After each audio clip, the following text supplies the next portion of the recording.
हाँ जी, तो बहुत दिन बाद मिल रहे हैं आज और इतनी गर्मी हो रही है तो इसीलिए आपके लिए मैं कूल टेक न्यूज़ लेके आया हूँ। तो पहली न्यूज़ पे आते हैं बिना टाइम वेस्ट करे। तो पहली न्यूज़ आती है हमारे पास गूगल की तरफ से। तो प्ले स्टोर के ऊपर जितनी भी third party call recording apps थी, गूगल उनको मई 11 को सबको उड़ा देगा। मतलब सारी कॉल रिकॉर्डिंग ऐप्स को गूगल खत्म करने वाला है, एक्सेप्ट जो आपके फोन में built in call recorder app होती है वो तो वैसी चलेगी। अगर आपके जैसे सैमसंग के अंदर पहले से कॉल रिकॉर्डिंग आती है और जो गूगल डायलर होता है उसके अंदर भी कॉल रिकॉर्ड हो जाती है, वो सब चलेगा। पर जो प्ले स्टोर के ऊपर ऐप्स हैं वो सारी खत्म हो जाएंगी। अब ये कॉल रिकॉर्ड करना कुछ कंट्रीज में तो लीगल है, कुछ में इलीगल है। इंडिया में ऐसा कोई लॉ नहीं है, यहाँ पे आप कॉल रिकॉर्ड करो ना करो किसी को कोई फर्क नहीं पड़ता। But in third party apps को प्ले स्टोर से रिमूव करने का रीजन ये है कि अगर ये कॉल रिकॉर्ड करके आपकी जो कॉल्स हैं उनको अगर अपने किसी सर्वर पे अपलोड कर देंगे तो प्राइवेसी इशू आता है, इसलिए इसको खत्म कर देंगे। ये आपको क्या लगता है, वैसे कॉल रिकॉर्डिंग लीगल होनी चाहिए या फिर नहीं? मुझे बताना यार नीचे कमेंट में।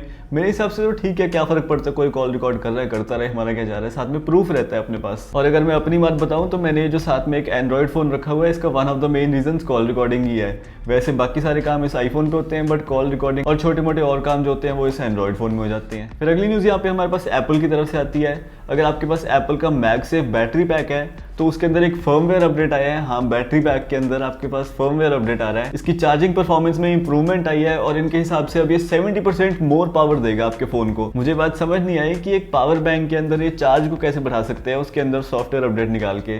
बाकी एप्पल है, कुछ भी कर सकता है। बाकी अभी थोड़ा सा फास्ट चार्ज करेगा, पहले ये 5 वॉट पे चार्ज करता था, अब ये 7.5 वॉट पे चार्ज करेगा। अगर आपने इसको अपडेट करना है तो आपको सिंपली इसको अपने आईफोन के पीछे लगाना है और वो अपने आप एक वीक के अंदर अपडेट हो जाएगा। वैसे इस लेटेस्ट फर्मवेयर का वर्जन है 2.7, तो आप अपनी सेटिंग्स में जाके चेक कर सकते हो कि आपका वाला अपडेट हुआ या फिर नहीं। फिर अगली न्यूज़ पे आते हैं। तो यहाँ पे यूरोप ने अपनी जितनी भी स्मार्टफोन ब्रांड्स और जितनी भी टेक कंपनीज है उनको बोला है कि भाई एक कॉमन चार्जिंग पोर्ट अडॉप्ट कर लो। इतने अलग अलग चार्जर्स की वजह से यूरोप के अंदर 13,000 ton of e waste generate हो रहा है। तो ये चाहते हैं कि सारे स्मार्टफोन्स, टैबलेट्स और हेडफोन्स में अब एक ही तरह का चार्जिंग पोर्ट होना चाहिए। वैसे यार बाकी सब में तो USB-C आ ही रहा है, सिर्फ एक ही बचा है जो कि ये आईफोन है, इसके अंदर लाइटनिंग पोर्ट आता है। बाकी सब में टाइप सी है, सिर्फ इसी को अडेप्ट करने की जरूरत है। पर एप्पल ये करना नहीं चाहता, उनका तो एक बहुत बड़ा सोर्स ऑफ इनकम है ये लाइटनिंग पोर्ट। और वैसे जो यूरोप है वहाँ पे भी ज़्यादातर एंड्रॉइड फोन्स हैं, आईफोन्स कम है। तो देखते हैं अब क्या होता है। अगर गवर्नमेंट एप्पल के ऊपर प्रेशर डालेगी तो उनको चेंज करना ही पड़ेगा, लाइटनिंग से टाइप सी के अंदर स्विच करना ही पड़ेगा। हो सकता है आईफोन जो 14 आएगा उसके अंदर ही टाइप सी देखने को मिल जाए। बाकी रूमर्स के हिसाब से चलें तो हो सकता है कि आईफोन 14 बिल्कुल पोर्टलेस आईफोन हो जाए। तो लेट्स वेट एंड वॉच। बाकी जो लाइटनिंग पोर्ट है ना, सबसे पहले तो उसको खत्म करें, चाहे पोर्टलेस आईफोन लेके आए चाहे टाइप सी लेके आए, क्योंकि अलग से एक लाइटनिंग केबल कैरी करनी हर जगह पे बहुत मुश्किल है भाई। फिर अगली न्यूज़ पे आते हैं। तो यहाँ पे Honda motorcycle and scooter India HMSI, इन्होंने बहुत सारी अनाउंसमेंट्स की है। सबसे पहले तो ये इलेक्ट्रिक व्हीकल्स के ऊपर काम कर रहे हैं और इंडिया में बहुत जल्दी लेके आएंगे। सेकेंडली, जो 100 सीसी के मोटरसाइकिल्स होते हैं उनकी मैन्युफैक्चरिंग इंडिया में स्टार्ट करने वाले हैं और उनको ये एक्सपोर्ट भी करेंगे बाहर। मतलब मैन्युफैक्चरिंग इंडिया में होगी और बाहर एक्सपोर्ट होंगे। अभी करंटली ये 40 कंट्रीज में एक्सपोर्ट करते हैं, बट ये इस चीज़ को और एक्सपैंड करना चाहते हैं। कैसे करेंगे? ये जो अपना मानेसर वाला इनका मैन्युफैक्चरिंग प्लांट है उसको ये ग्लोबल हब बना देंगे ओवरसीज शिपमेंट के लिए। फिर अगली न्यूज़ पे आते हैं। तो यहाँ पे किया भी अपनी EV6 इलेक्ट्रिक सेडान कार लेके आ रहा है बहुत जल्दी इंडिया में। अभी अगर देखें तो किया की इंडिया में 2 ही मेन कार्स आती हैं, या तो सेल्टॉस या फिर सोनेट। पर अब ये इस साल अपनी high and premium electric sedan लेके आएंगे जिसका नाम होगा EV6। इसकी बुकिंग 26 मई को स्टार्ट हो जाएगी। पर एक बात है कि यहाँ पे पूरी कंट्री में सिर्फ 100 गाड़ियां अवेलेबल कराएंगे स्टार्टिंग में तो। एंड यहाँ पे ना किया ने बोला है कि अगर किसी ने इलेक्ट्रिक कार लेनी है तो उनको बाकी चीजों में कॉम्प्रोमाइज करना पड़ता है, इतने फीचर्स वगैरह नहीं होते। पर इस कार में हम आपको पूरे प्रीमियम फीचर्स देंगे, लग्जरी देंगे, प्लस इलेक्ट्रिक भी होगी कार। तो देखते हैं कैसे निकल के आती है कार, अगले महीने पता चल जाएगा हमको। फिर अगली न्यूज़ पे आते हैं। तो यहाँ पे इलोन मस्क, आपको पता ही होगा कि काफी टाइम से ट्राई कर रहे हैं कि इंडिया में स्टारलिंक को लेके आ जाए, पर वो नहीं लेके आ पा रहे क्योंकि इंडिया के रूल्स और रेगुलेशन ही ऐसे हैं कि उनको परमिट ही नहीं मिल रहा। और कुछ टाइम पहले हमने सुना था कि एक नई कंपनी है जिसका नाम था OneWeb, वो भी ऐसी एक सैटेलाइट इंटरनेट कंपनी थी। पर अब रिसेंटली एक बहुत ही बड़ी न्यूज आई है, OneWeb ने इसरो के साथ पार्टनरशिप कर लिया है इंडिया में अपना सैटेलाइट इंटरनेट लेके आने के लिए। इसका फर्स्ट लॉन्च इसी साल 2022 में एक्सपेक्टेड है। जो इनका सतीश धवन स्पेस सेंटर है वहां से लॉन्च होगा ये, और इनका मिशन है कि ये ग्लोबल नेटवर्क बनाएंगे और पूरे इंडिया में आपको high speed plus low latency network मिलेगा। तो आप चाहे किसी शहर में हो, चाहे जंगल में हो, चाहे किसी गाँव में हो, चाहे नदी में हो, हर जगह आपको इंटरनेट मिलेगा। फिर अगली न्यूज यहाँ पे इंस्टाग्राम के कंपनी हेड की तरफ से आती है, जो कि मुझे तो बहुत अच्छी लगी ये न्यूज। ये अपनी एल्गोरिथम में एक चेंज लेके आ रहे हैं, क्योंकि ये कहते हैं कि जो क्रिएटर्स हैं वो हमारे फ्यूचर के लिए बहुत इंपॉर्टेंट है। ये आइडिया ऑफ ओरिजिनलिटी को लेके आएंगे। कहने का मतलब है कि जो लोग भी अपना ओरिजिनल कंटेंट बनाते हैं, जो कि एक स्क्रैच से कंटेंट बनाते हैं, उनको अब ज्यादा प्रमोट करेंगे इंस्टेड ऑफ जो दूसरों का कॉपी करते हैं कंटेंट, या फिर जो किसी और के कंटेंट को उठा के रीपोस्ट कर देते हैं या उसको रीशेयर कर देते हैं।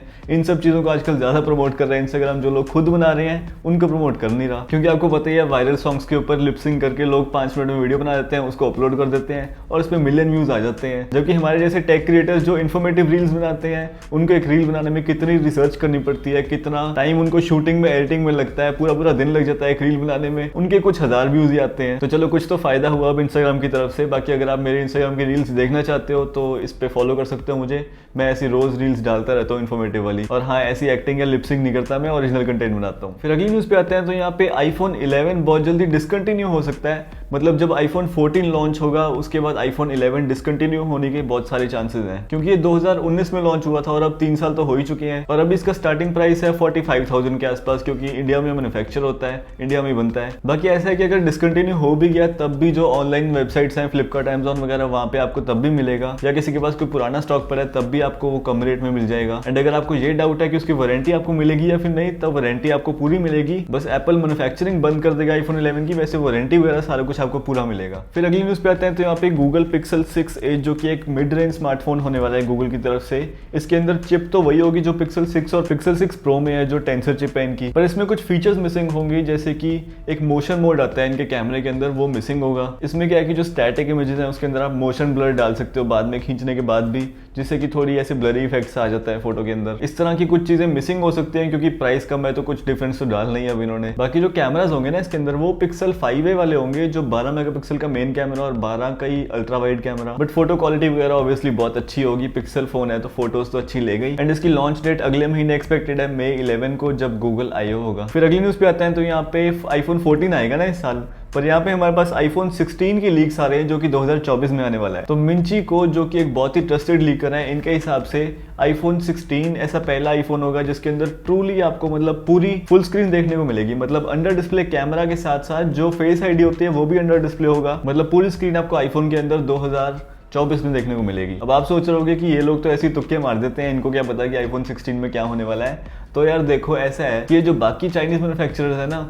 ये तो हर हफ्ते अपना नया फोन ले आते हैं। इनके पास इतना टाइम नहीं है कि एक फोन के ऊपर इतना काम करें। पर एप्पल इनसे बहुत अलग है। जो आईफोन 14 इस साल एप्पल सितंबर में लेके आएगा ना, ऐसा तो है नहीं कि अभी बनाना शुरू करेगा आईफोन 14 और सितंबर तक तैयार करके उसको लॉन्च इवेंट में लॉन्च कर देगा। हर प्रोडक्ट के ऊपर एप्पल पता नहीं कितने साल लगातार काम करता होगा। तो आईफोन 14 तो इस साल लॉन्च हो गई, पर यहाँ पे बहुत ज्यादा चांसेस हैं कि आईफोन 15 भी एप्पल ने ऑलरेडी तैयार कर लिया हो और उसको एप्पल पार्क के किसी कमरे में छुपा के रखा होगा। एंड आईफोन 16 पे काम इन्होंने ऑलरेडी स्टार्ट कर दिया होगा। तो यही सब चीजें लीकर्स को पहले पता चल जाती हैं। वैसे क्या पता कि कोई USB-C वाला आईफोन या फिर पोर्टलेस आईफोन इन्होंने पहले एक तैयार करके रखा हो और वो एप्पल पार्क के किसी खुफिया कमरे में पड़ा हो। फिर अगली न्यूज पे आते हैं। तो यहाँ पे अगर आप आईफोन से एंड्रॉयड में स्विच करना चाहते हो तो गूगल ने अपनी switch to Android app iPhone के लिए रोल कर दिया है। इससे आप अपना सारा डेटा, फोटोज, वीडियोस, कॉन्टैक्ट्स, सब कुछ वायरलेसली अपने आईफोन से एंड्रॉयड में इजीली मूव कर पाओगे। वैसे सिमिलर ऐप एप्पल ने भी एंड्रॉयड के लिए ऑलरेडी लॉन्च की हुई है, जिसका नाम है मूव टू iOS। इससे भी आप अपना डेटा एंड्रॉयड से आईफोन में मूव कर सकते हो। एंड ये दोनों ऐप्स ही मल्टीपल लैंग्वेजेस में अवेलेबल हैं। फिर अगली न्यूज़ यहाँ पे लॉजिटेक की तरफ से आती है। लॉजिटेक कंप्यूटर की एक्सेसरीज वगैरह बनाती हैं, तो इन्होंने अपना एक नया माउस लॉन्च किया है जिसका नाम है lift vertical wireless ergonomic mouse. ये एक मल्टी फंक्शनल माउस है, साथ में आप इससे काफी सारे डिवाइसेस पे इजीली स्विच कर सकते हो। अगर आप मैक, आईपैड, लाइनक्स, विंडोज जितने मर्जी डिवाइसेस हो, आप इजीली एक ही माउस से तीनों में स्विच कर पाओगे। इसका प्राइस है 7,000 रुपए और इसके अंदर 2 वर्जन अवेलेबल है। अगर आप लेफ्ट हैंडेड हो तो इसका लेफ्ट हैंडेड अलग से वर्जन आता है, आप वो खरीद सकते हो, नहीं तो आप राइट हैंडेड वर्जन खरीद सकते हो। तो बस यही थी आज की टेक न्यूज। आपकी कौन सी फेवरेट न्यूज थी नीचे कमेंट करके बताना, और इस वीडियो को शेयर कर दो अपने दोस्तों के साथ, उनको भी पता लगे कि क्या कुछ चल रहा है दुनिया में। बाकी ये वीडियो अच्छा लगा तो लाइक कर दो, चैनल को सब्सक्राइब कर लो यार। वीडियो देखते हो चैनल को सब्सक्राइब तो करना बनता है, और हम मिलते हैं अगले वीडियो में।